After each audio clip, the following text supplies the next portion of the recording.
The greatest power you possess is your ability to choose. Join Lowe's Moore as he reveals how you can begin to maximize that power by exploring yourself on the deepest levels and committing to making lasting and positive changes. Get ready to achieve breakthroughs that will lead to accelerated growth and transformation, because you are now tuned in to The Blueprint.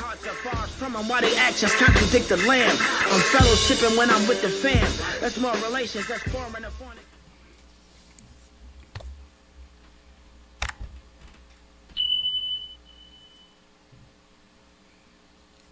Good evening and welcome back to the Blueprint Podcast. This is Lowe's Moore, back with you again on another Sunday evening. I hope that you woke up this morning. It was a little cloudy this morning, but I hope you woke up this morning, man, and you got it in early. Because if you waited late, boy, it poured down raining on yesterday and today. But, we got out, got to church, did some things, and then got back into the house. But in time to see some of the Olympic Games. I mean, I don't know about you guys, man, but I am really excited about the Olympic Games and all the things that are going on over there in Paris, man. I mean, and let me tell you real quick why I'm excited. And, the people that you see, even when you talk about announcers, people announcing the game, people, all the people, media people, man, those are individuals that put in time, develop their craft, right? Develop their skills, right? So that they can ultimately become a professional. And somewhere down the line through their professionalism and also their experience, they had the opportunities to be able to announce, cover the Olympics, so forth and so on. It's just a privilege to be able to do it. I'm thinking now that the Olympics are going to be in California, right? They're going to be in California 4 years from now. And so I'm making a goal, making a plan like, hey, man, we're going to be in Los Angeles. I know it's going to be crazy, right, to be in Los Angeles for the 2028 Olympics, because I've never actually been to an Olympics, right? And man, so many, it takes, you hear so many stories. Like I heard an announcer the other day said, I always dreamed that I was going to be an announcer and that I was going to announce for the Olympics one day. Or I was going to announce for NFL football, Major League Baseball. That I would, and you think about when you're young, when you're young and you see something, the kind of impression that something happens to you or happens on you, that you like, man, you was thinking about that back then, and then you worked hard and brought it into existence. I mean, that's a powerful thing. And it's crazy, man, to see so many athletes, putting aside winning and losing. I mean, hey, it's competition.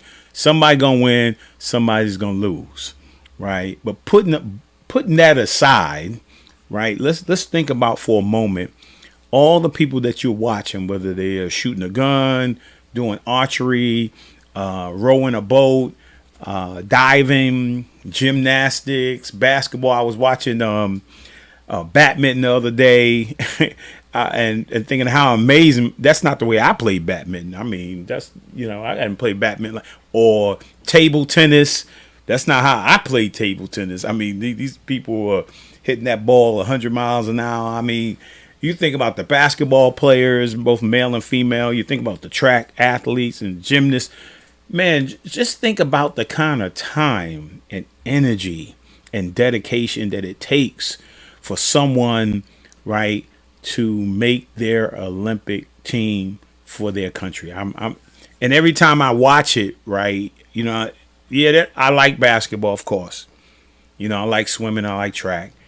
But I'm thinking like to watch everything, to get a glimpse of everything, to think about how hard people actually work and the years and time and dedication they put in to become successful, to make their Olympic team, and then to go back home and be a professional in what they do. I mean, it's just, to me, it's just awesome, man, to see so many people who are out there reaching the pinnacle of their life and career. And so I just want to start that out. Can we shout out Team Nigeria women's basketball team? Yeah, Nigeria women's basketball team. They qualify, right? First time ever. First time ever. Team, male or female. Male or female qualified, and we happen to know the coach of the team who coached last year with Stony Brook and now will be an assistant coach at Tulane, right? I mean, her stock is gonna rise. I mean, you turn around the Nigerian team, man, it's just an awesome thing. And we got Mount Vernon's gonna be in the house on tomorrow. Yes. Rye Benjamin in the 400. Yes, shout out Rye. Rye Benjamin, Mount Vernon, New York. He's gonna be in it. We got a number of people that are over in Paris now, taking all that in, and just what I can't say enough about. What about that 100 meter today? Oh, the 100 meter, man! It was like a photo finish. And fortunate for us, with Americans came out on the positive side of that. But I'm enjoying every moment of the Olympics this year. It's just Simone Biles. What can I say? Yeah, but then I showed you Olga Corbett, Nadia Comaneci, and Dominique Doris. Yeah, it's so many people, and this is what if I can put this in perspective. I mean, Olympics is totally different than the Olympics in 1940, 50, whatever it is. I put this in perspective, right? When I got a full scholarship to West Virginia University, right, and in my locker room there was no carpet on the floor. Right, wasn't no WVU carpet on the floor. It was just a blank floor. They didn't even paint that joint. I mean, and I went to they showed me my locker, and it was a gated locker, right, with a little wooden box at the bottom. You take the lock off, and you throw your shoes in, your valuables in, and you lock it back up. No fanfare on the wall. Wasn't even playing blue and gold on the wall, and I went back. For an alumni event, and they had just built a $35 million practice facility. Right. And so they were showing me the facility. We go into the locker room, all the former players who made it to the NBA jerseys on the wall. And I walked through, and the plush carpet on the floor. They had the game room, snack room, weight room.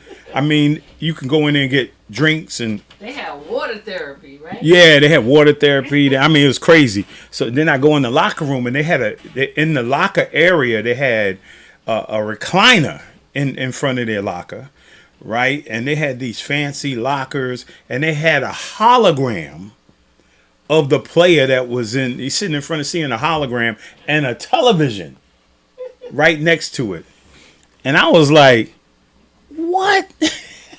When I was thinking about that little wooden lock I had, and then I turned around, it was some guys came in who were players going to be playing this year, and they introduced me, hey, this Lowe's Moore used to play here, so forth and so on. And I said to them, thank you, say thank you to me. Say thank you to me, because, hey, if it was no me, no Jerry West, no Hot Rod Huntley, no former players, man, and us doing our job, winning games, becoming successful, drawing crowds, right, you would never be able to have this $35 million practice facility where you could come into the gym 24 hours a day, every day. Right. That's to put it in perspective. So think about Olympics when Olga Corbett, right, and all the other athletes in the past right? And how they came in and what's going on now, how amazing it is. So, yeah, but I still love the Olympics, man. I'm glad to be a person who opened the door, right? That somebody else could walk on that floor, right? So let me drop this ball. This is my pebble in the pond. Yes. Yeah, I'm gonna drop it now, right? Expecting the ripple effect, man. Tonight we're gonna have a good time, and let's get rolling. I got my books. I got some books of the week, right? Let's check out the. You got more than one? I got more than one books of the week. They're on the same sheet, but man, if you're looking to grow, right? I know we all watching the Olympics, man. I'm sure people sitting around thinking like, oh man, in my sphere of influence, man, I could be like an Olympic star. You know, I can grow to be great in my sphere of influence. And one of the ways to do it is you gotta study, you gotta research, you gotta figure out what it is, what kind of attitude, mindset do I have to develop in order to be great. And so here's two books, right? One of them, and then one is also a book and also a movie. So you can check it out on YouTube. It's called Think and Grow Rich, right? The Legacy, right? And then the second one is, right, is Think and Grow Rich, a Black Choice. Okay. So they did a whole new book for Think and Grow Rich, because the focus of Think and Grow Rich was that Napoleon Hill, when he first wrote the book, interviewed about 500 people who were successful. And he diagrams how they became successful, what their mindset was, how they overcome obstacles, so forth and so on. And then it showed their growth from that point on, how they overcome things to become wealthy. And same thing here, the Black Choice is that these are African American people. These are black people who had same struggles, who overcame things to become rich or to become wealthy, right? It pulls black folks that struggled, figured out ideas, invented stuff, started businesses, and they became successful. So Think and Grow Rich, the Legacy, and Think and Grow Rich, the Black Choice. Those are my books of the week. And here's the word of the week. The word of the week is think, right? I mean, I'll say this. Whoever controls the way you think controls you, right? Learn to think for yourself, right? Because thinking is so key, right? That's my word of the week, man, because you got to have the right mindset. You got to be thinking and thinking and going in the right direction. So that's my word of the week. And here's my affirmation. Hopefully it's close enough I can read it. Yeah, this is one of my favorite guys, man. Bob Proctor here, and this is my Hill and Pierce Harper affirmation moment. And it says, I choose to dwell in the universe of abundance, right? That's all just talking about thinking, right? Right? This is a mindset. You know, I choose abundance, right? And it says, with every breath I breathe in love and abundance. With every breath, I'm going to show love and I'm going to breathe in abundance. Today, I recognize the abundance that surrounds me. Abundance is all around you, right? And when you think like that, because some people think, man, bad things all around me, man. Man, bad things always happen to me, right? If that's your mindset, you need to change your mindset and you need to speak this every day. Abundance is all around me. It surrounds me. Abundance does. It says, I meet limited circumstances with unlimited thoughts. Wow.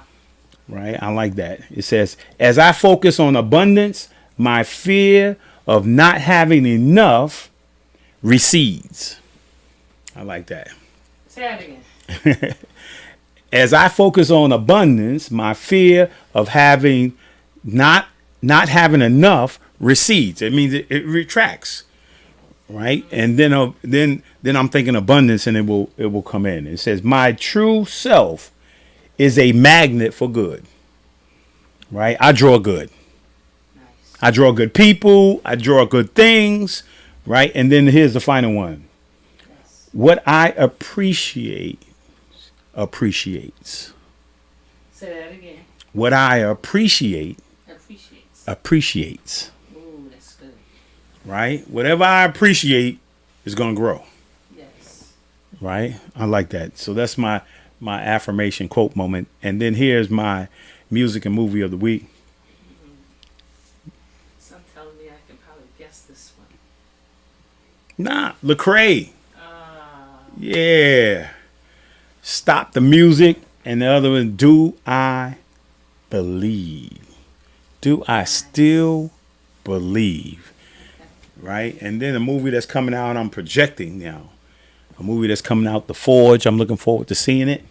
So you know what movie I thought you were going to do? What's that? I can't remember the name of it, but when I explain it to you, you're going to remember. Remember that movie where, because you were just talking about thinking positive, so remember that movie where the guy had, the guy had been friends with the lady's husband, and they were in a plane crash together? Oh, yeah, The Secret. The Secret. Yeah. Right, because remember how he was talking about, thinking positive and like what you think is what you are. So when negative things were happening, she was bringing. Oh, you thought I was going to do that one? That's what I thought, because that was a good movie. Yeah, that was a good movie, and it was all focused on the law of attraction, right? And again, this is the same thing here, man. What you think about, right? What you think about all the time is what you ultimately become. Right, you attract those things. You like it's saying here. Bob Proctor saying you can attract abundance. Right. I always say this: faith and fear always draws. They always attract. Faith and fear. Fear attracts the negative, and faith attracts the positive. Right. So which one are you in? Are you drawing fear? Or are you drawing faith? Right, I like that. And then here's my person of the week, Lawrence Fishburne. Man, everybody know. Anybody got a favorite movie of Lawrence Fishburne? Cornbread Earl and Me. Yeah. Let me say this to you real quick, because we got to move on. Right, I watched Cornbread Earl and Me when I was a young kid, probably even before high school was out. And I think Lawrence Fishburne was like 12 years old. Right? You remember the movie? They shot Cornbread. They shot Cornbread. All he had was an orange soda pop. He said, everybody in the theater is crying. Yeah, everybody's crying, and he was on his way to college, UCLA, to play basketball. He was like a legend in the town, and he was just a good guy. Right, and he was running across the street in the rain, and the police officer tried to stop him. He couldn't hear him because he had his little earphones in his thing. He was running, and then they started shooting him because they thought the soda pop was a gun. And Lawrence Fishburne was like, "They shot Cornbread. They shot Cornbread." And I gotta say this to you real quick, because one time I was working in a jewelry store. In high school, I was on my way to college. I used to help out a friend, may he rest in peace, Rossin Lester. And I used to go down to the jewelry store, and I used to work there during the summer whenever his partner would go away. I go help him out. So, of course, I'm a black guy. He's a white guy, and he owns the store. And he had to go for a dentist appointment one morning. And he asked me, he said, "Hey, I got to go for a dentist appointment in the morning. My wife is going to be there. She's going to let you in, put the jewelry out." And so I'm in there. Back in the day, as rope chains. You had rope chains on there. Everybody had the gold rope chains. And I didn't have a gold rope chain. I couldn't afford a chain at that time. But, I'm taking them out the box, and I'm putting them up on the display thing. I'm just putting them up. And all of a sudden, I hear people running, right? And those big metal things down, where you go down in the ground on the avenues and stuff like that? Yeah. And I heard him hit, a bunch of feet hit, boom, boom, boom, boom, boom, boom. And I look, and I see people running by. I see them run by. And then I hear his wife say to the people, when I turn to look again, his wife is like, "Don't shoot." So, like, I'm up, like I'm taking the jury, right? When I'm really putting the jury up. And I look, and there's 3 cops on their knees and 2 cops over them with their gun pointed at me, right? And they was like, "Don't move." I was like, ha. I died behind the counter. I was not listening to him. This is not a cornbread and Earl me story. I am going to college. I just thought I had to get that one in, right? I had to get in there. Lawrence Fishburne, man. Lawrence Fishburne gave you PTSD. Yeah, he did. Morpheus. Yes. Oh, Morpheus. That's The Matrix. The Matrix. Yeah. He has a lot of them. Hey, put in there if you got a favorite Lawrence Fishburne movie. Put it in there. Let's get rolling here. Anything else? Yeah. You got a couple of birthday shout outs. Oh, I got some birthdays. Yeah, got a birthday shout out. Okay, let me hear it. To my niece, Tamika TT, happy birthday. Love you. Awesome. Michael, happy birthday. Right? Man, I'm getting older. You know these guys. He said, I can't. But, you're not supposed to tell their ages anymore. No, you don't tell the age. But that's our godson. Godson Michael, my sister's son, and her husband Randy. Yes. Yeah. Any more? Oh, coming soon. Like next week, we got Tony Centron. Man, Tony, man, I know we go way back. Go way back in Mount Vernon, man. He's a drummer, percussionist, and man, Tony has recorded with some of the amazing. We're gonna hear it next week. Some of the most amazing artists, instrumental artists. Hey, I think we're gonna see him on Thursday. He's gonna be out at Lincoln Center, and we're gonna see him. He's gonna be drumming out there, and we're gonna check him out. But he's gonna be on the show next Sunday, right? And then also, right, the following Sunday on August 18th, we got Jeff Dixon. Jeff grew up in the boys club, manager for Ludacris, right, and a bunch of other artists he has out there. He's gonna be on the show on the 18th, man. It's gonna be pretty cool. Yeah. Those are you know what? That's why people can't sleep on Mount Vernon. Yeah. These are some Mount Vernon folks. Yeah, and down the street from the boys club, Luda, right? He was Chris Bridges. His father. Yeah, his father was a boys club member that I looked up to when I was growing up, and after that he moved down to Atlanta, and the rest is history. And Jeff and Chris just stayed real close, and now they manage Luda. So looking forward to that. So I think if we could show this video, and we're gonna get rolling. Didi Oaks. He's like, tell it. I said, that's right, Didi. You know Mount Vernon got it going on. If you from the Vernon, money earning Mount Vernon, they talk about us so bad. But we got some. All right. Well, watch the Olympics. We'll be on tomorrow. Yes, we will. We'll be representing with Rod Benjamin. Rod Benjamin. That's right. All right. So we're gonna go. You said to a video. Okay. So let's hit us up. Mama telling me that she proud. I'm trying to show her life could be so much more. See what's in store. You got every right to go and get what you go deserve. That's what I'm feeling like. Keep on chasing your dreams and they all singing like dreaming dreams up on my mind. I'ma be a star, watch it for the they all singing like steaming passion in my eyes. I will never stop till I get it right. I'm still dreaming dreams up on my mind. I'ma be a star, watch it for the light. I'm still steaming passion in my eyes. I will never stop till I get it right. Yeah, don't stop, you know what I'm saying? Can't stop, won't stop, never. 24 years in. Prince.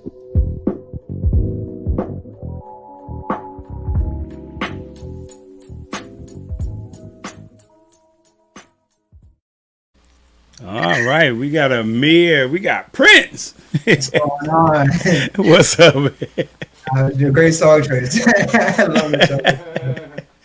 Yeah, it looked like you got that little logo there. Looked like you got a little Soul Train thing on. Soul Train. Yeah, that's right. Yeah, it's actually from a anime. I'm not sure if y'all in tune with anime, but it's like a character I edited it up. Oh yeah, definitely.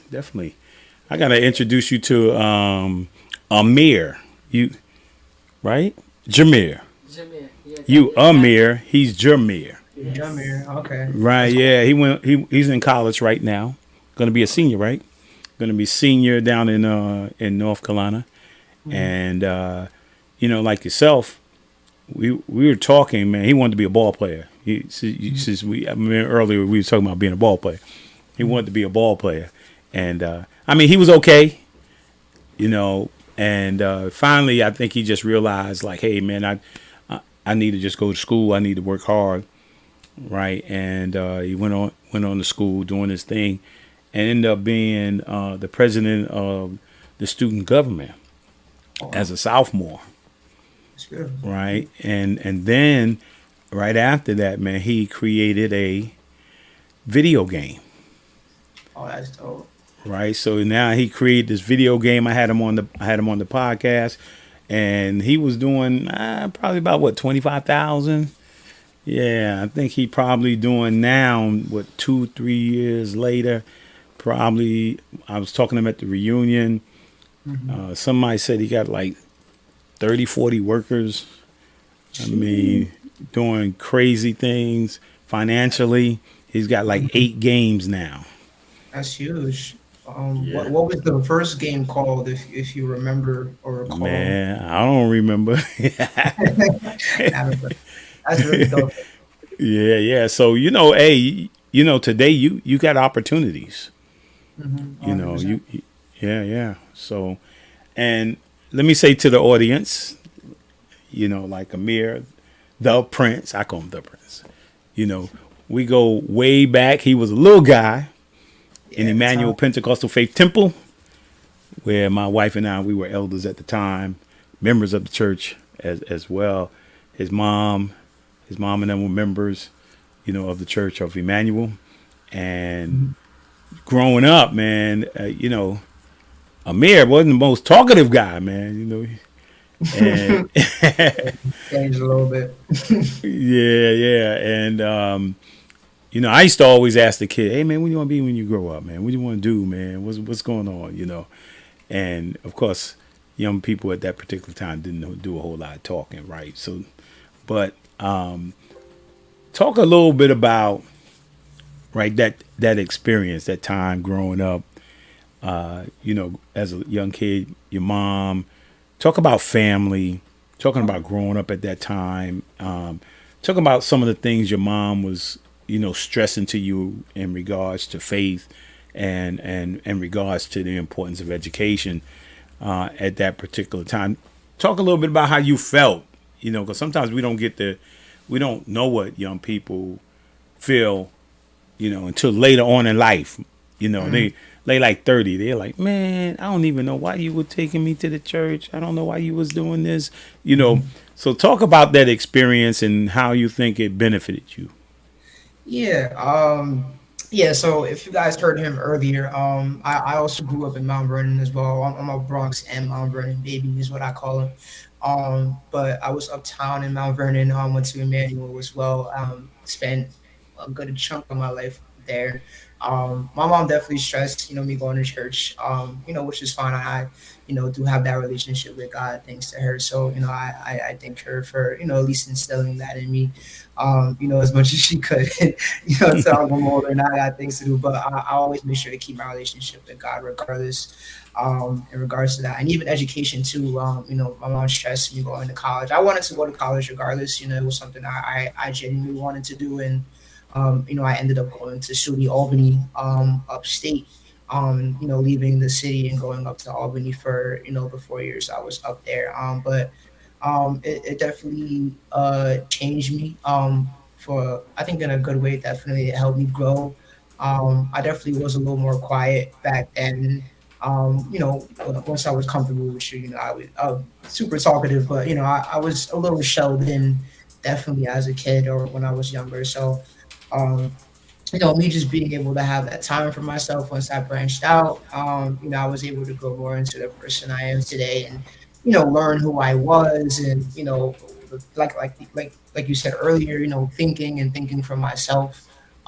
So, just being able to apply that to my own life, and, I think definitely influenced me a lot. Yeah, yeah. Look, we good with the sound and everything, Trees. Yes. Okay, and yeah, I mean, so you ended up you went to high school where? I went to I went to, so if you know Lehman High School, like the campus in the Hmm. Bronx, the square. I went to this school because there's a bunch of schools inside of the campus. Which is Okay. about like 6, 7 schools inside of the big campus. So I went to Pelham Lab High School. Um, I went there on their first year opening, so everybody was a fresh new student when I joined in ninth grade. And I was obviously the first graduating class because I was the first person, one of the first classmates of that school. So I went there for 4 years. It was decent. It's your typical Bronx high school, if I'm being honest. But did develop certain relationships here and there, but um, I do feel like college was the biggest turning point for me. I personally didn't like high school too much. That's just a personal thing for me. You know what I'm saying? But I think I really found my people when I went to college. So I was grateful for that. But yeah, but it was definitely when I went to Pelham Lab, um, starting to learn, slowly who I was, amongst all the noise and all the, things around me, and then finally kind of getting a little bit more of a confirmation once I went to college, I believe. But yeah, so I guess I could say.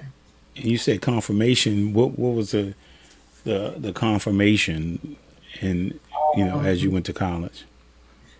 just realizing like what I can do and like I guess the power I have, and I guess in how I express myself and who I am as a person, or just like my general personality. Um, yeah, I grew more into who I was and stopped being so shy, and really making myself known in certain rooms and such things like that. Sometimes I'm to myself, but I always make it known like, hey, this is who I am and what I do. You know what I'm saying? But yeah, I do college. College really helped me grow out of my shell. Yeah, nice. And talk about what it's like to grow up. Talk about your mom and family and growing up when you were younger. What was your thought process in terms of your family experience growing up? As a young Um, man. Yeah, I mean, family has always been a big thing for me, especially when I was younger. I've always been around family. I've lived with my mom and there was a point where I was living with all my cousins all together, for a couple of years in Mount Vernon. But I lived with my mom most of my life, and she's definitely a staple. She's always been riding for me, in any way she possibly could. I have a really crazy. If people don't know my story, I grew up when I was born. The doctors told me I wasn't going to survive. I had all types of issues and medical issues. I had asthma, I had eczema, I had crazy food allergies.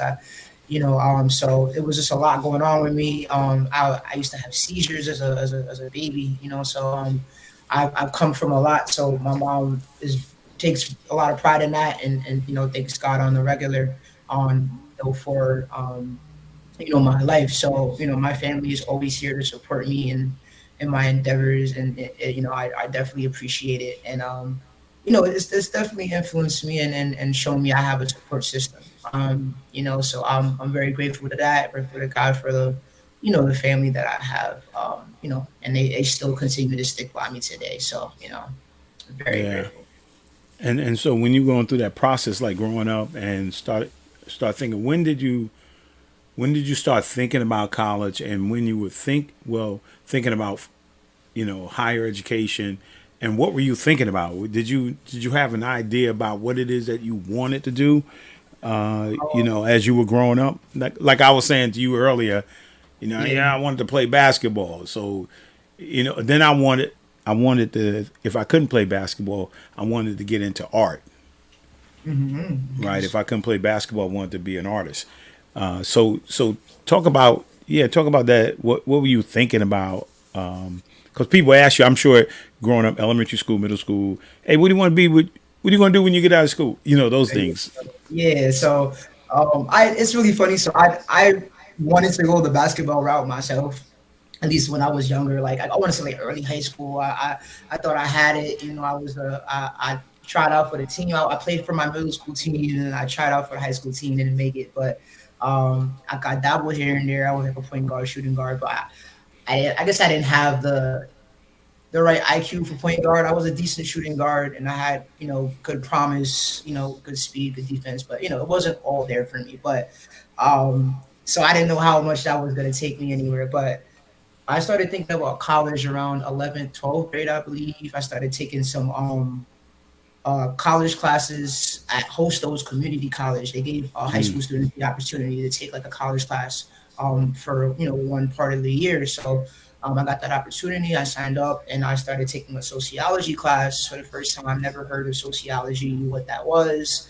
I just thought it was cool because I was always this guy who was, concerned about the world and things like that. My whole thing was like I want to change the world, make it a better place, stuff like that. So I thought that was cool. And in taking that class, it opened my eyes a little bit to what was really going on around me and how, I just thought it was really dope to look into that. And I just thought that was really important. I feel like we all have a role in society. And that if we, were able to stick to those roles and achieve those roles, we could help make not only our own lives better, but the world around us, you know what I'm saying, which I think is important. So that led me into going into college, and my first major was a sociology major. So that influenced my decision a little bit.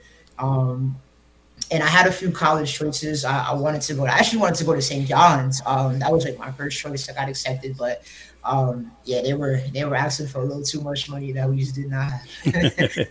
Yeah, I got some scholarships here and there, but it just didn't help. It's a little too much. So my second choice was Albany. I was still very grateful, to go there. I had a lot of friends who from my high school who went there as well, so I wasn't like completely alone. I had at least like 4 or 5 people I knew from my high school who went to the same college. So, I had people around me, starting off, and that's not always everyone's story going to college. So was grateful for that. But I'm trying to think what else I could say. Yeah, those are basically like my beginning thoughts going into college. And yeah, that might be it. And then what? I mean, did you stay with sociology? No, no. So I didn't. I took it for 2 years. And like I said, music. Why? Actually, I haven't even talked on this yet, but music is like my biggest passion. It was either going to be music or basketball at the time. I thought it was basketball, and I realized I wasn't going to be the next J.R. Smith or Iman Shumpert. It wasn't going to be. It was like my favorite player at the time. So but music was always something I was doing, and behind the scenes, I started making music my last year of high school in 12th grade. Put out my first mixtape on SoundCloud, and just kind of saw myself developing from there. So um, once I really got serious about music, that was when I changed my major to music, and I minored in creative writing because I wanted to get better at my pen. Because I'm also not only a musician, I'm a writer as well. So that goes along with my poetry. So that ended up becoming my major for the rest of my college, career to get my bachelor's. I graduated with arts and science, major in music, and a minor in creative writing. So yeah. Yeah, no, that's good. And I had the pleasure. My wife and I, we were both honored on yesterday, and we got a chance to hear some of your poetry. I mean, you mentioned that you don't do poetry all that much anymore. Yeah, not as much. I need to do a little more, but I gotta make time. But it always feels good to come back. Yeah, yeah. I mean, what we heard yesterday, I mean, was just was powerful. I mean, I don't know if you. I mean, I don't know if you got something for us, man, because the poetry was good, man. A little You got something. something you want to share with us? Yeah. I could do a little something. I guess I could do one of the poems from I did yesterday. If you guys don't mind, I wasn't super prepped to do a poem today, but I can still do it for you. It's not a super big issue. Oh yeah, cool. All right, so I'll share a short poem with y'all real quick. So this poem is called "The Embers of My Soul." I performed this piece along with 2 other pieces yesterday. I'm just going to share this one. But as I talk more, it basically is just poem on my passion for what I do and what I love. I speak very true to that, and I continue to and hope to continue to stay true to that. But yeah, I'll pull from it for you guys right now. Okay. You see, I know in my soul that I'm better than this. You see, I only saw sparks, but I saw fire as far as a passion when I look in the mirror from just my eyes alone. Cause my soul would burn the whole world down if I ain't trap me in this flesh cage where I break breaths down with vocal sound and give you fresh waves for y'all to ride on, man. I swear I've been free surfing on the internet for YouTube beats since 2016. You see, I've been free writing in my drive before I could touch a wheel, yet alone have people down for the ride. You see, I've been doing this dolo for a while. It's a battle with me, myself, and I, and that's because I know where I reside, and that's on top. My crown held high. You see, I know what it's like to be a diamond in the rough. I know what it's like to be rich off this creativity and this art, but still being broke to fall enough back into the crown of simplicity and fade away. But I'm not trying to fade away. And don't get me wrong, because I ain't the only one destined for greatness. You see, I know everybody here is, but I know what I could tap into. And I know it could change lives and rearrange mentals and have people losing their minds when I touch pencils. You see, I know I have what it takes for you to love me. I know I have what it takes for me to love me. You see, I'm a burning desire that can't be put out. My love for music, poetry, and art is unmatched. You see, you bring back that 17-year-old kid writing 3 songs and 2 poems a day, he'll dust your whole team. She would say. You see, I know him and me. We wanted the same, though. He probably looked back and said, hey, give me that nod of respect, like you finally did it, man. Finally transform into a whole new me, the me that I'm supposed to be. So just wait, because the embers of my soul will continue to blaze and burn through any endeavors made to stop me, made against me, made to put me on the sensey. Diamonds thrive under pressure. And as a force of fire, I'll burn brighter and brighter and brighter until my soul finally reaches its core. And yeah, so that's the piece. The embers of my soul, just showing the stuff, fiery passion that I got for what I do. But yeah, I No, no, appreciate no, it. no. That's good, man. Definitely, that's good. So, Thank you. and and so you end up graduating in the music and the creative writing, right? And so, what are you thinking coming out? What am I going to do with this? What are you thinking about on your way as you graduate and think about what your journey will be next? What the next chapter would be? Yeah, so when I graduated, it was a very strange time when I graduated. It was around COVID time, so COVID times were, not the best time for, especially for the arts. It was a little hard for us creatives out here. But I had a lot of plans. I was just finishing off a vocal class. I had just come off of a show. I was a part of a group in New Albany called Phenomenal Voices. So we do shows once a semester with poetry, singing, and rapping. So all types of arts, and we did those once a semester. Packed about 100, 200 people in there. So I already had some show experience. So my goal was, all right, I'm gonna get back to New York, the city, and I'm gonna, get on my journey, do some shows, and things like that. I just COVID. I think they just lifted the ban. I believe it was May of 2021 that I graduated. So I think the ban was lifted. I did my graduation. It wasn't a typical, but I did good to go in person and graduate and walk. Thankfully, which was great. And so my first steps were let me go do some shows. I ended up joining a group called We Are Five about a couple months or later that year, actually, the end of 2021 was when I joined this group called We Are Five, which kind of introduced me into being able to perform and do shows, even put on my own shows and work with other people outside of, because even though I was in college and, performing, that still is a small bubble compared to like being around the city and, actively, pushing your art. So it was a cool transition. I felt I was prepared for it though with everything I had done in college, and I think it was a pretty smooth transition. I was a part of the group, ended up becoming the artist manager for a brief time for the group because it was a group of artists. Um, and we were doing shows either once a month or once every 2 months. We put out music here and there as well. Yeah, it just introduced me to what the scene was like and how it was like to be an active artist. So it was really cool. And I still plan to do this. I actually was talking to you about this when we were at the event, the gala yesterday. But I do plan to put out a poetry book. I would love to. I do a lot of things, so sometimes balancing can be a little difficult. But I do want to put out a poetry book one day very soon. I'm working on it little by little as we speak. So I'm hoping for 2025, maybe. But yeah, I just want to be able to give people all sides of me. I have a lot of things I like to do, and I just want to be able to express all of that in any way I can. Yeah, I remember Tree's father has a poetry book. He did a lot of wonderful things back in the day, and yeah, I mean the kids kind of grew up on some of Poppy's Poppy's poetry. Okay. Yeah, I think the spoken word. I think poetry is so important today, and yeah, do the book. Don't yeah, just do it. The opportunities are available to do it, and yeah, Treese got a book out. I have a book out. She got a book out, That's right? nice. Yeah, figure out. Ask one of us how to get the book out. Let's For get it sure. done.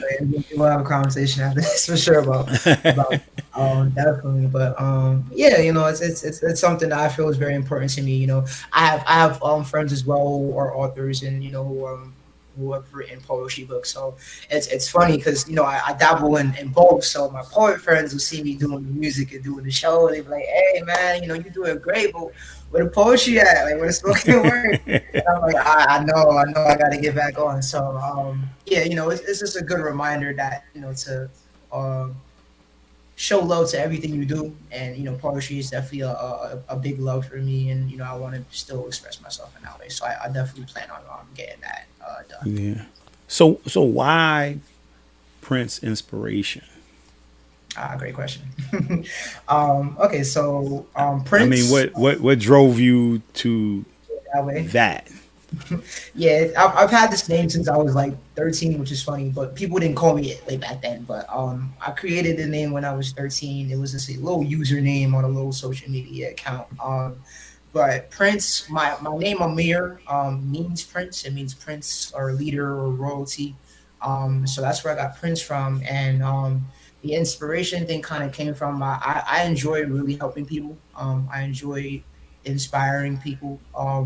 And having being I guess someone that people could look up to or so I admired that as a kid. I liked the word inspiration when I first heard of it and just realizing what it meant, and I just felt it directly connected to my character and who I was. And so that name kind of always stuck. And so when I got into music when I was 16, 17, I said I was going to go with that name.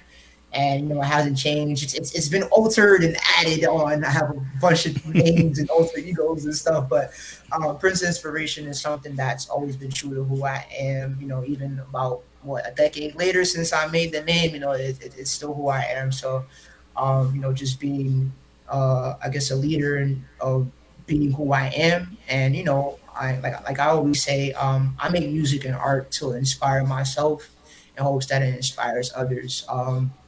I used to say I make it for others, but I do feel it's important to make things for yourself as well, but with good intention and, understanding of what it can do. So I make it for myself so that other people can use that to help themselves as well, and whatever I might be putting out, whether it's a poem or a song or whatever it might be, So that's my whole thought process with my name. Right. And I of course a lot of times I told you a little bit earlier that a number of people that get on the Blueprint podcast, probably people have gone on to be successful, still driving to continue to be successful, and they're doing their thing. And but talk a little bit about how you feel from a young person's perspective on, because we had talked a little bit about earlier, things that you think about in regards to this, what's going on in society. And you had mentioned earlier, dealing with social justice, talk a little bit about what you feel about the direction the world is, because in one of uh, the poems that I was listening to that you did, you said you want to change the world, right? And what needs to be changed from your perspective? Yeah, it's really funny. So that poem, very very important piece, by the way. I also thank you for mentioning it earlier as well. But my thought process has changed a bit since that poem. It's been about 5 years since I made that poem, but there are definitely things that are ring true. I do care very much about society, and just I recognize the problems and the issues that happen in our general society and how it affects us. So, like racism, like corrupt politics, I guess like the negatives of social media. I still talk about that in my poetry, by the way, as well. But the negatives of social media, the even in regards to like drug usage and just how it can negatively affect you or lead you down a wrong path. I talked about those things and those are important. And I guess as a young person, it might come off guard to certain people, but I've always had this strong passion for just wanting to help people, and so I feel like you have to, in order to help others, you got to help yourself. Make sure you're knowledgeable, you're understanding of what's going on around you, so that once you're knowledgeable, you can to address these certain issues.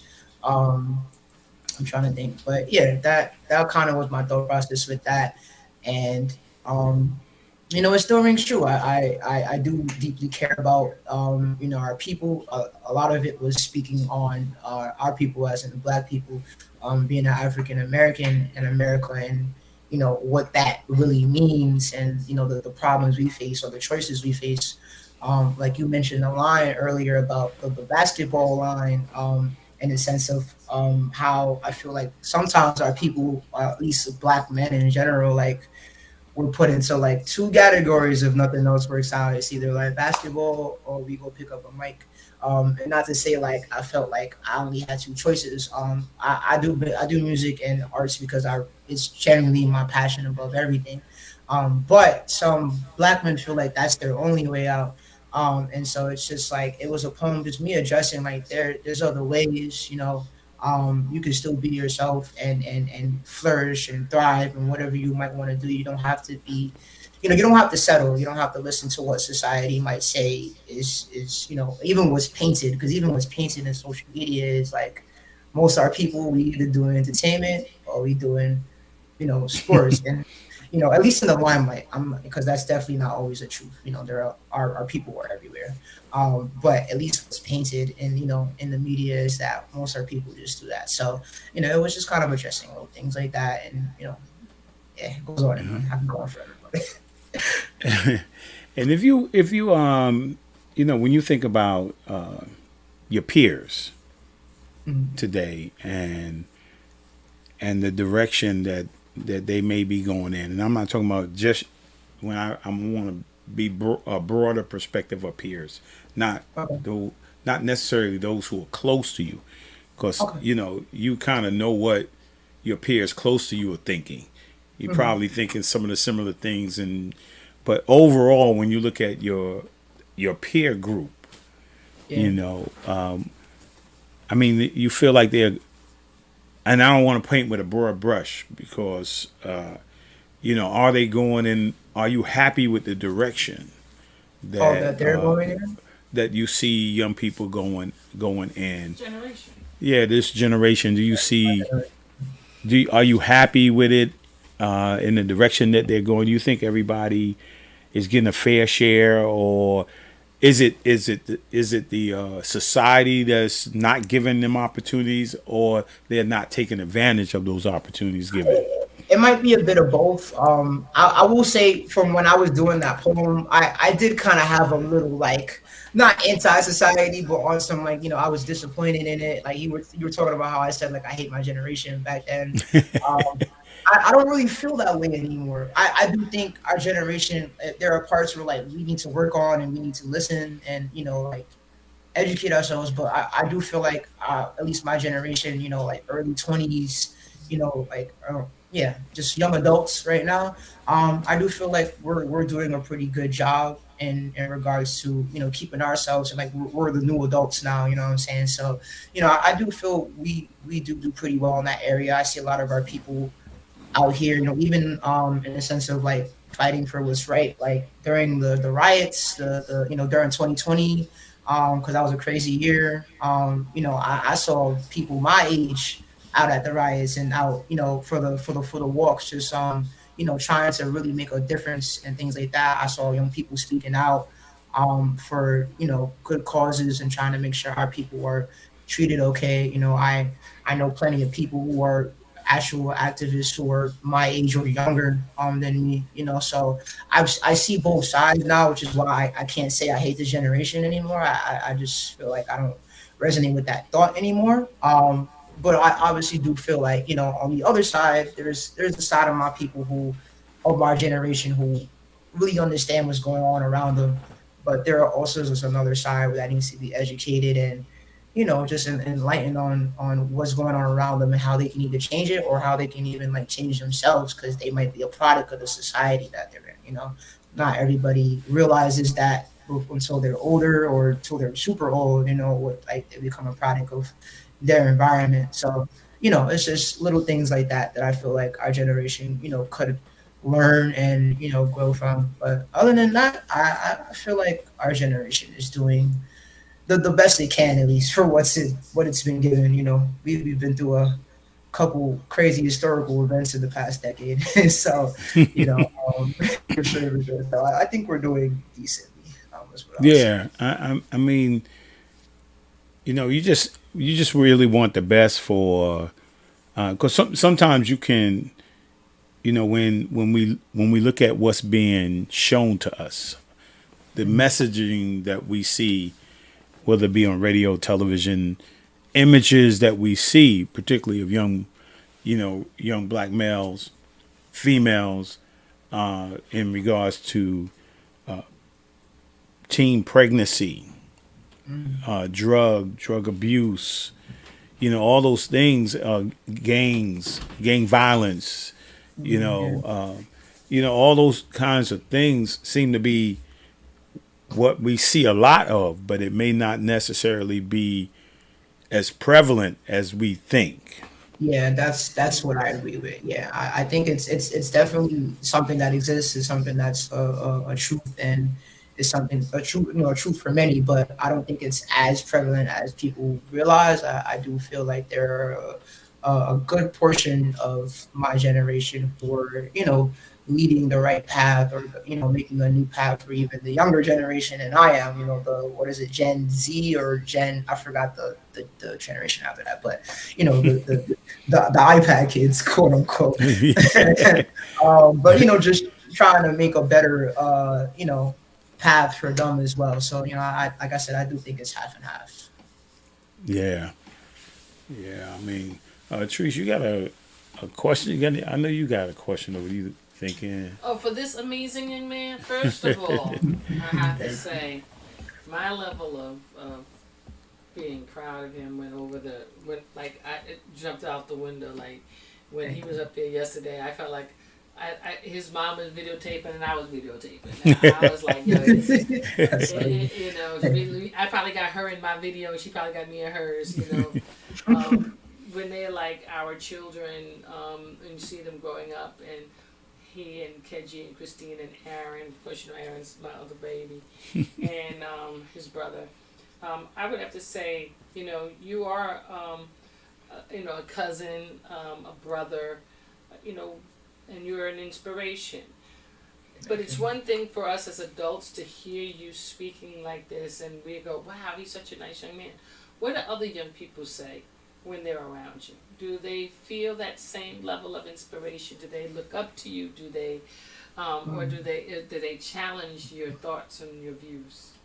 I see all three. I feel like I know a lot of different type of people. At least in the past like 5 6 years, I've gotten the experience of just like being able to meet all types of people in different situations and different lifestyles.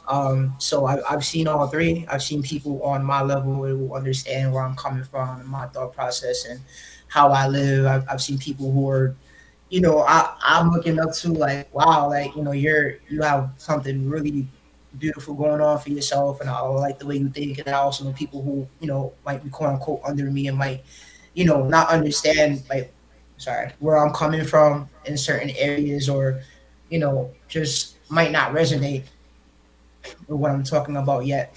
Um, but I just learned in all areas just to continue to stick to what I know, who I am, and grow from it. So I'll enlighten the people who need to be enlightened if they need, and if they're willing to accept, and if not, they grow and they're ready to grow.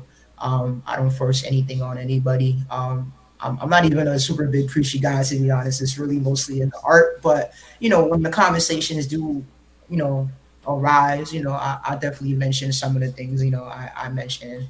If they agree with it, they'll show that, and I can always tell when someone's like on the same, like, I guess, quote unquote frequency as me, and when they're not, and when they might get something, or when, like, it's best to just leave that. They're not, they might not be ready for that conversation yet. So yeah, like I said, I do think I've seen um all of those types of people around me.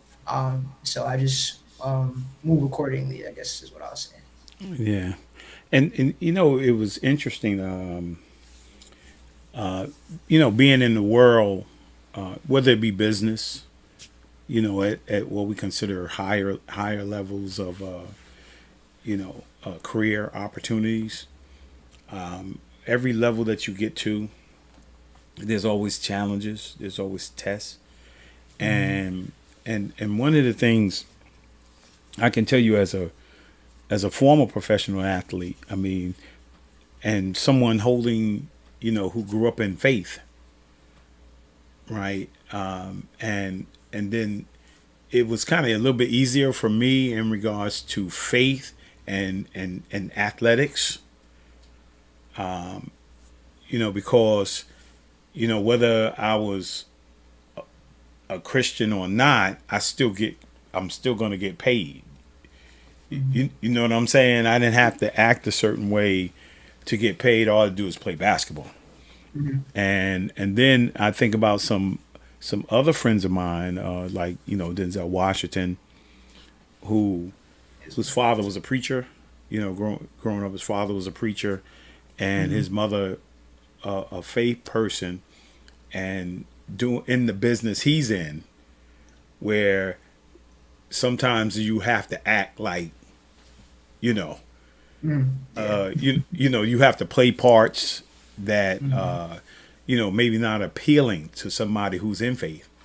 And then he introduced me to another guy, Curtis Martin, who was a Hall of Fame football player, right? Who introduced me to Pastor A.R. Bernard, who hosted a weekly Bible study for people in the industry, people in entertainment, you know, par- you know, according to it's not according to popular demand, but there are people who are in the industry, whether they be in entertainment, sports, right, who really love God, but Mm-hmm.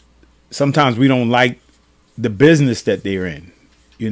When you maybe want to be in the business for God, but the resources are not there, right? Mm-hmm. And this was a question that we were in there with Bible study with Pastor A.R. Bernard. They had a number of people in there, Star Jones, NBA players, people in the media Mm-hmm. industry.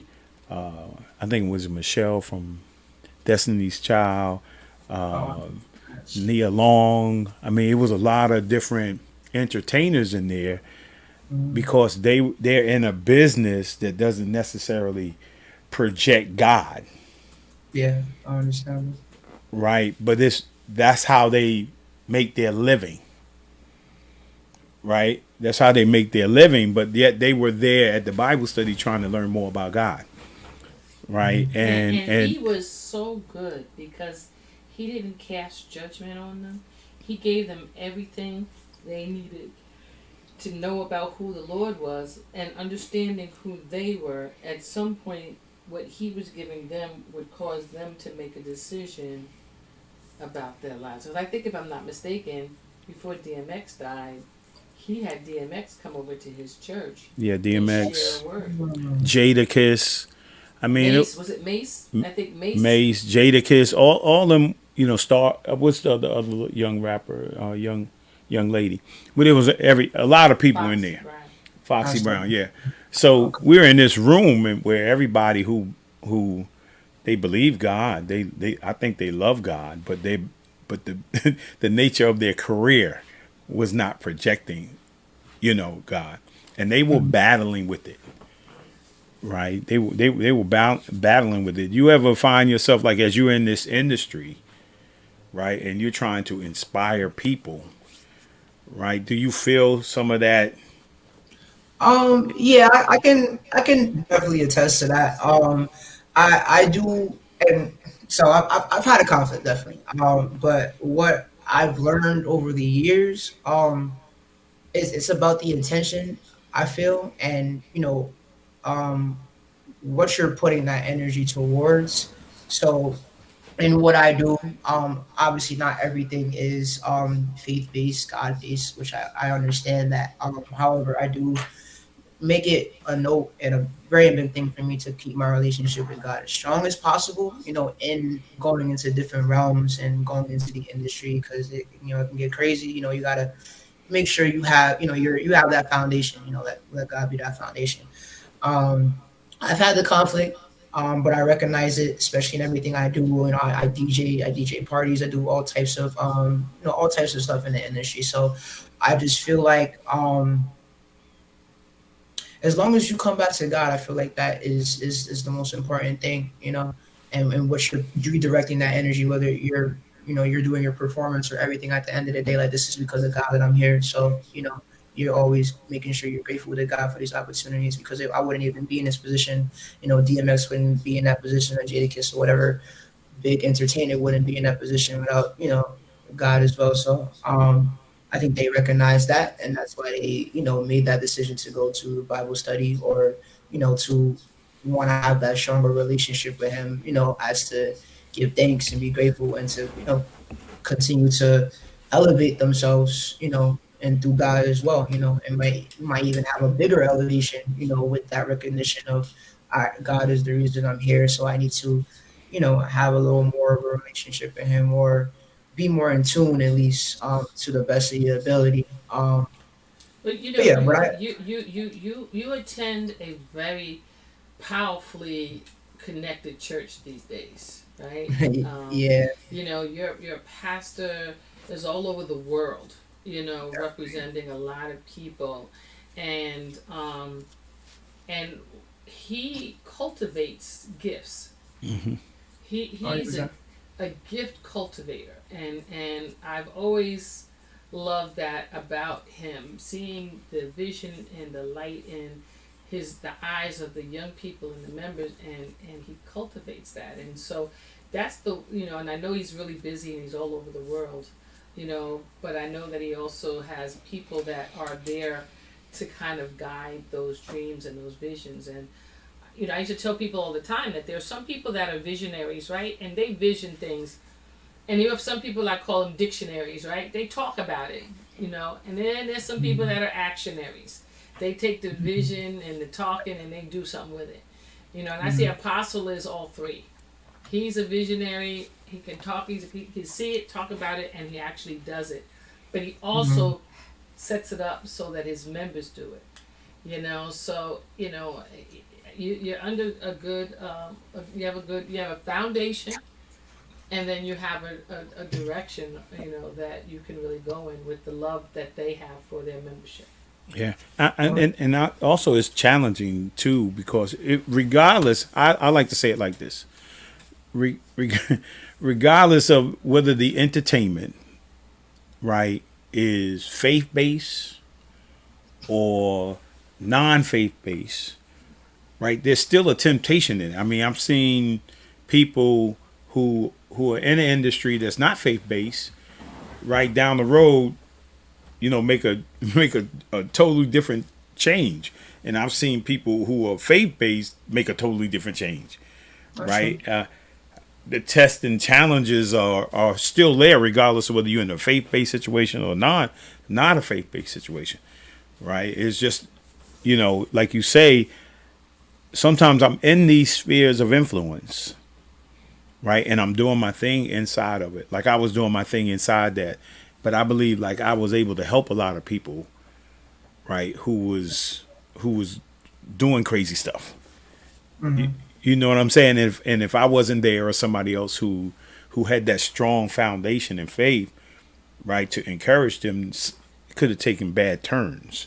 So sometimes we got to go in that sphere of influence, and we got to have an impact in it when we're in there. I definitely agree. Yeah, I mean, there's what there are artists who what didn't Kanye. Well, I mean, he's definitely changed a lot, but in his older days, Jesus Walks Kanye. I remember he used to go to the jail and preach and rap to the jailmates. And try to help them, change their lives and their perspectives. That's just one example. There's plenty of other people who do that, even pastors and preachers and whatever type of realm. But I do think it's important to step into realms outside of your own, even if it's not faith based per se. To show what you do and show how you can help those people as well. And bring Hmm. them towards a better future, better life, better mindset.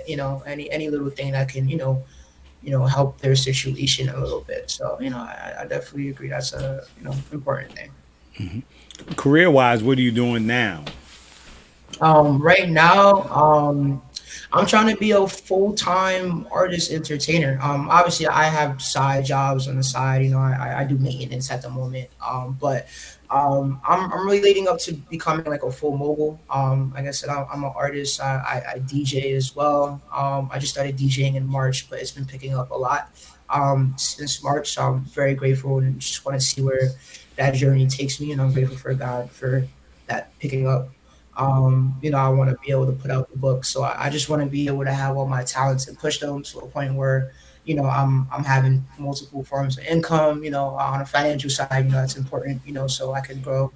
Um, and yeah, just You be can the full think fledged. and grow rich.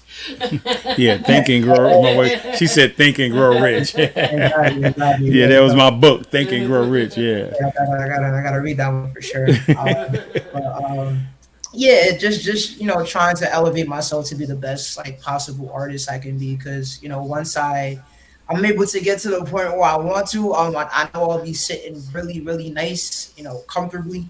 I have a foundation, and I'll be able to elevate and shoot up from there.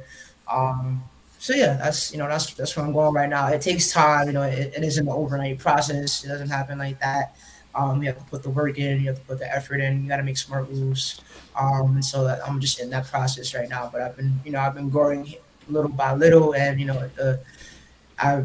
people do see the progress. I get a lot of people who know me from different areas of my life who tell me like they're proud of me and just to keep going, and then they see me doing this, that, and the third, and so it does give me hope and faith, that God leaving me on the right path right now, and I just got to keep going, keep pushing.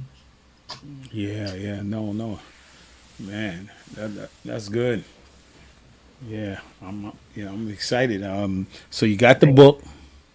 You're thinking about the book in 2025. Yeah, I'm thinking about that for sure. Okay. What else? 2020, you got a book. Oh well, lots of things. Not just the book, but on a overall note, I want to put out a book. I want to launch my website next year. So like people have like a direct like link to everything I do. And I could like really build my own brand, just not just on Instagram, but I feel like once you get the website, that's like the real first big step. So I want to launch my website. I haven't been on a break from dropping music, but just getting life together right now. So I plan to really be consistently dropping music again next year, as well, and putting out music videos and doing bigger shows. And I want to travel. I want to be able to perform outside of New York and just really explore the world and see what it has for me. So I definitely plan to be doing, hopefully I could tour next year. That would be great. So that's like one of my goals for next year as well. Yeah, and just the artistry, see where the DJing thing takes me. Um, See where photography takes me. I'm a photographer as well. So just see where all my talents, my God given talents could take me. And yeah, that's the goal right now. And if if you had to say something to some of the young people today that kind of stuck. I mean, pandemic put people in a position where they just stopped moving. You Yeah. know, they struggled academically because this first time we were you were starting to learn from a computer. The teachers on the computer, on the Yeah. laptop, talking to you. And first of all, we were struggling with the teacher in front of us. I mean, now the teacher's on the screen, and I could get up and I could mute us, and so I think everybody's trying to reestablish themselves in regards to work, what it is to actually get out and work. And what would you say to young people that you feel because of the pandemic and all things that have happened that find themselves stuck? What would you say to them? To a young Um, person who's stuck, who's struggling. What would you say? I would say, at one, like, remember why you started what you started. Like, go back to that passion in whatever you do, and remember the reason that you were doing what you do. And you should, at least around the time when like the ban was just lifted, like, I saw people being creative and approaching new ways to, um, approach some of the plans and endeavors they had. So I feel like in this time from like 2021 to now, I feel like this is a time for people to try new things and be creative and really just, see, show what they can really do, show what type of thought processes and mindsets they can really use in order to elevate themselves. And just don't give up. Like I say, I feel like if you have enough passion and love for something, you could do it no matter what it is. You can make it happen. You just have to put in the work, and you have to have the correct um, mindset for it, and you gotta manifest as well. So just continue to What was that word again? manifest. Yeah, Manifest. yeah, yeah, yeah. People Super need to know important. that word right there. Yeah, They yeah, don't know. They don't know what manifestation. that word means. I mean, Yeah, no, that's a big thing for me. You gotta think those dreams into reality. And then you gotta work for those dreams right after. So if you got those two, you could do whatever you want. So that's what I believe. So I'm just go continue to attest to that, and see where that takes me. Where do you see yourself in 5 years? The 5 year question. That's that's hey, that's that's every business question. yeah, that is a good question. Um, that's around. I'll be 30 then, which is a crazy thing to say. That scares me a little bit. But I think in 5 years, I would have hoped to definitely have established myself in the industry by now. At least I would definitely at least have my book out, maybe a second book out. I definitely plan to at least have a couple projects and albums out musically. Um, yeah, I would have hoped to have gotten to a certain place in my artistry where I'm like, you know what, I feel really good. Like I've done great things. I want to continue to see where else it could take me, but I've really achieved a lot. And so that would be my goal for the next 5 years to make that happen.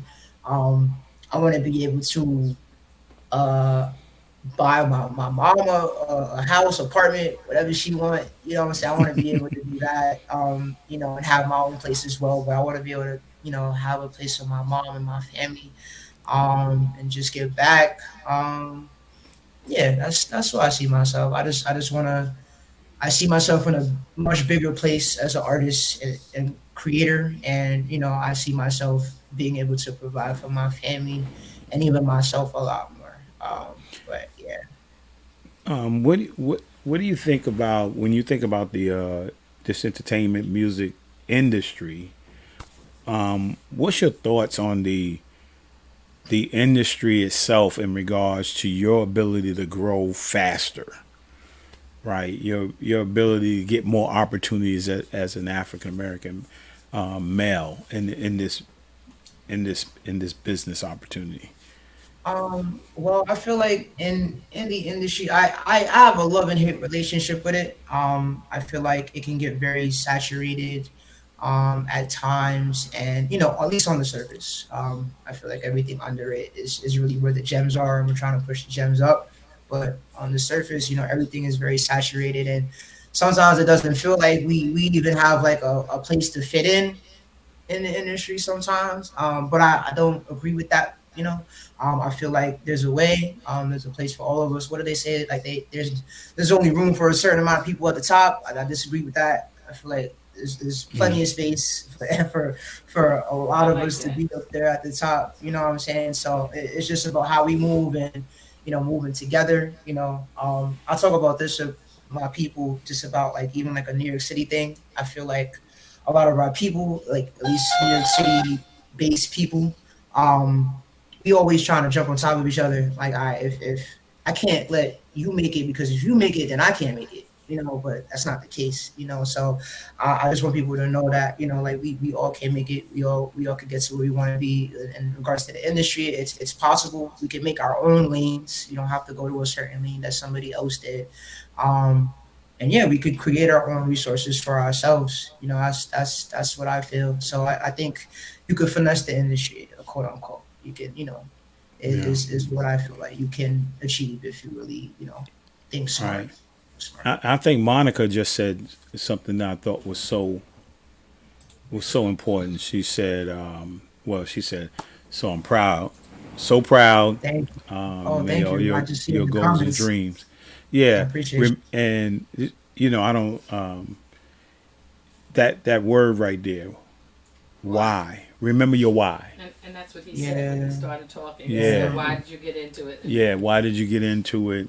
Mm-hmm. And I ask people all the time because yes, when you think about sports, business, sports, arts and entertainment, right? You could think about like, hey, you know, why why did I get in?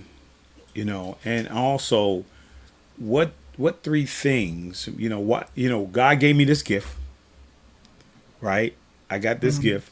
I'm in this industry, right? I'm gonna be rapping, writing, producing, all these different things. Yeah. And when you think overall globally about the industry, what three things would you change, right, in the industry? If you Okay. had the power, I like that. I like that a lot. what Um, three things would you I'm in there, I'm the man now, right?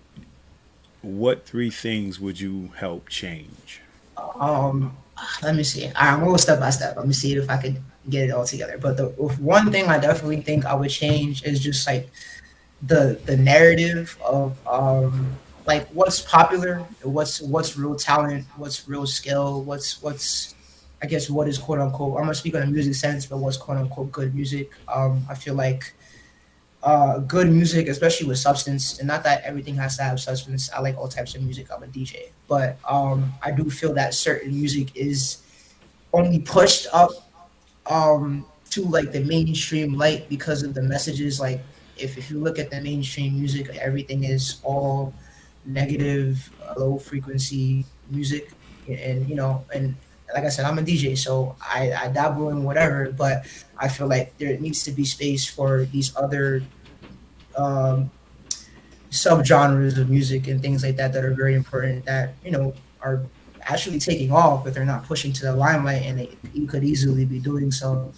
So we need to create space for the talent that is clearly here to be pushed up to the forefront. Or else it's going to be lost, and we're going to continue to get a lot of copy and paste art and not like real, true, genuine art that should be pushed.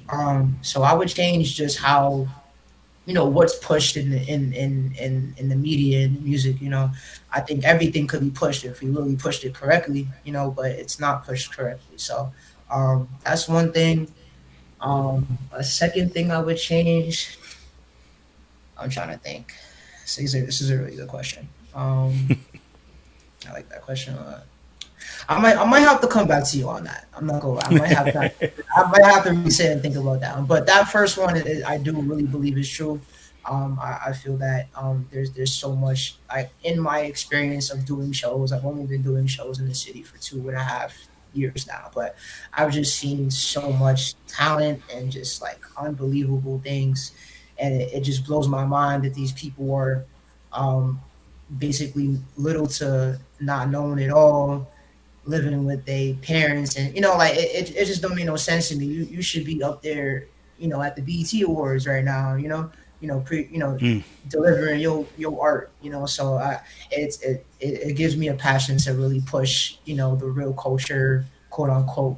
And just music and art that really matters. I just needs to be relevant again. So yeah, just as much as everything else. I appreciate everything, but that needs to be there. Is what I think. I would say one of the things, Lowe's, and I know this is my question, but the one thing that I think a lot of entertainers and artists are used to, they're used to people cheering for them. They're used to people, treating them a certain way. And the gifting never goes, but the appreciation of the gift does. Right? So you're always got your gift, but everybody, sometimes the seasonal appreciation comes and people don't necessarily always understand what happens when people no longer cheer for you. They no longer, are with you in your gifting. And so learning how to self encourage and self motivate and to value. You said it in your other poem, right?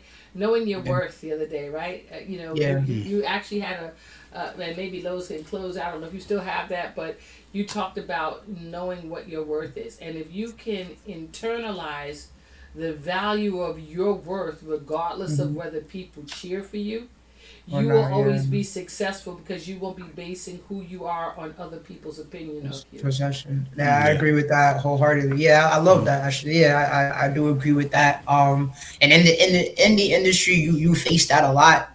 Especially as like an upcoming artist, you're gonna face people not really caring about what you're doing.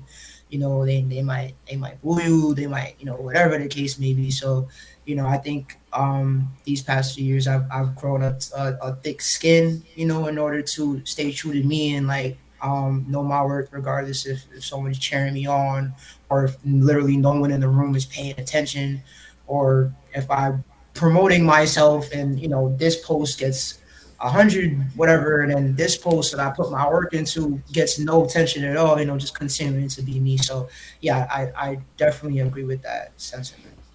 Yeah. I mean, yeah, it's amazing. I'm excited that because one of the things that and there's some people who can inspire you.